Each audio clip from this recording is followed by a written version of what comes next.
In this section 3, we will be going through the organizations and people dimension for the service desk practice. The exam will have 2 questions from this topic of the 20 total. You could have a role question or an organization structure question, and these would be at Understanding Bloom's Level 2 and Application Bloom's Level 3. In particular, we will be understanding the responsibilities of the service desk manager role and the service desk agent role. These are known as specialist roles. And we will also look at the organization structure formats for this practice. There can also be practice management roles such as practice owner, practice lead, or practice coach. However, we will not be focusing on those roles. We'll be considering only the specialist roles, namely the service desk manager and the service desk agent. Every organization may define, name, and describe the responsibilities of the roles in their own way. The ITIL guidance is just a suggestion. And roles are not job titles because one individual can take on multiple roles and one role may be assigned to multiple people. These roles relate to the context of processes and their activities. What we are looking at right now is the ITIL competency model, in which we have 5 competency code letters: L, A, C, M, and T. L is for leader, A for administrator, C for coordinator or communicator, M for methods and techniques expert, T for technical expert.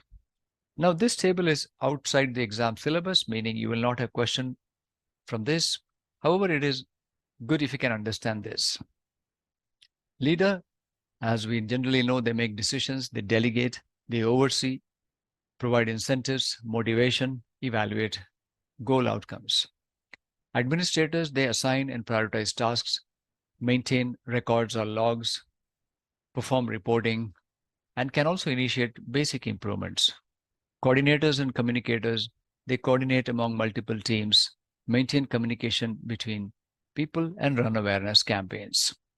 The methods and techniques expert skill is about designing and implementing work techniques, documenting procedures, consulting on processes, work analysis, and continual improvements. For example, they can propose certain methods such as Kanban and so on.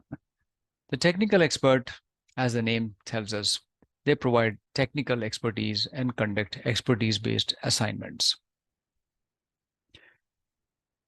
An organization may create jobs comprising of competency code combinations. For example, they could have a 3-letter combination such as LCT, and that would mean the primary skill needed for that job is leader, followed by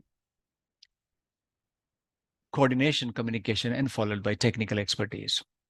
If the code, on the other hand, is MCAT, which means methods is primary skill, secondly, coordination, communication, thirdly, administrator, and last, least important, is the technical expert.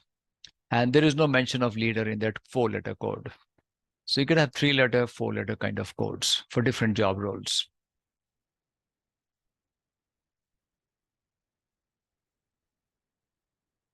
We first look at the service desk manager role. It's a supervisory role, and this role is responsible for planning, coordination, and improvement of the service desk teams within the provider organization. They do several supervisory activities, such as understanding the team's skills and competencies, and ensuring the capacity and performance of the team, onboard people, train them, develop, and promote the agents, the service desk agents, that is. We'll be taking a look at the role of the service desk agent shortly. The service desk manager also creates and maintains a healthy work culture within their team. They ensure workload balance between the service desk activities and involvement in other management practices, because generally the service desk staff will not only perform the service desk activities, but also activities from incident management and service request management, and maybe even others. The service desk manager ensures cooperation with other managers of the service provider in the service value streams and will review and improve the practice continually. In general, the service desk manager can also act as the service desk practice manager, wherein they ensure the overall practice performance and continual improvement and practice automation, integration into the value streams of the service provider along with other practices, and effective use of the third-party resources, be it people or tools. Now we have the service desk agent. They may be also called the service desk analyst. They are a member of the service desk team, so there may be several such agents within the service desk team, led by the service desk manager. These agents perform the service desk process activities.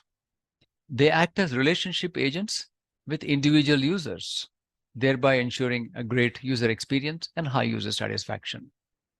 They will also participate in the activities of other practices when in the context of the service value streams, wherever relevant. They will develop their own skills and competencies, and they will support the service desk manager in order to achieve the service desk team objectives. An objective could be to meet some of the metrics and to ensure user satisfaction and so on. And they will also cooperate with other team members when they are involved in the service value streams.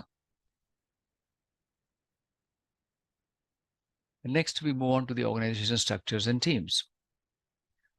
The practice of service desk usually has a dedicated team.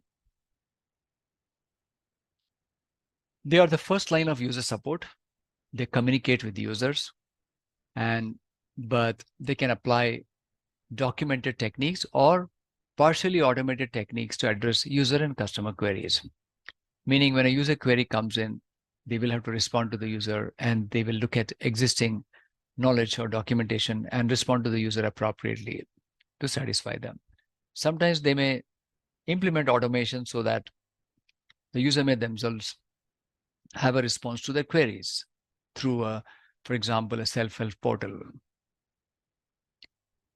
There are other practices such as incident management, problem management, request fulfillment, that is service request management, service level management also.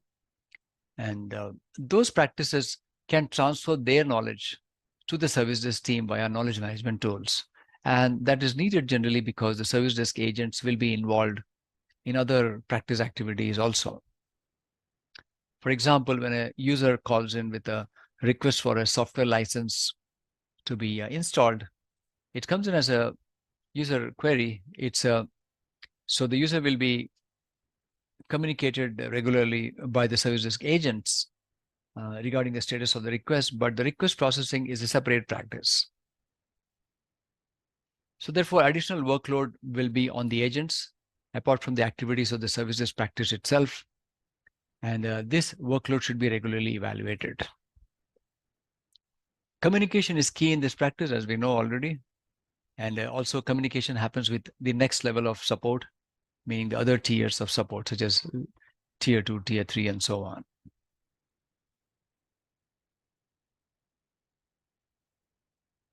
We now have the organization models.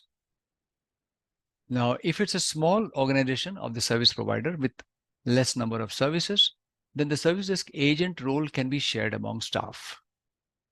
Meaning an individual could be a service desk agent, but also be doing other things.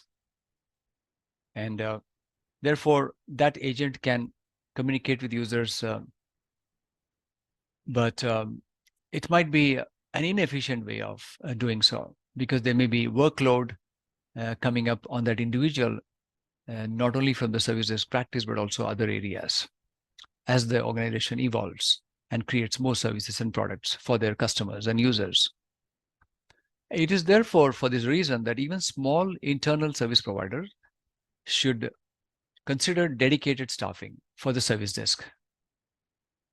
And so that that dedicated team can address user queries. Then they are, as we know, they are consumer-facing professionals, the service desk staff that is. Therefore, they need to have strong communication skills, be friendly and assuring with their users. And they should be able to quickly shift between tasks and should be generally technically competent, but need not be specialized, even though some service desks may be highly specialized.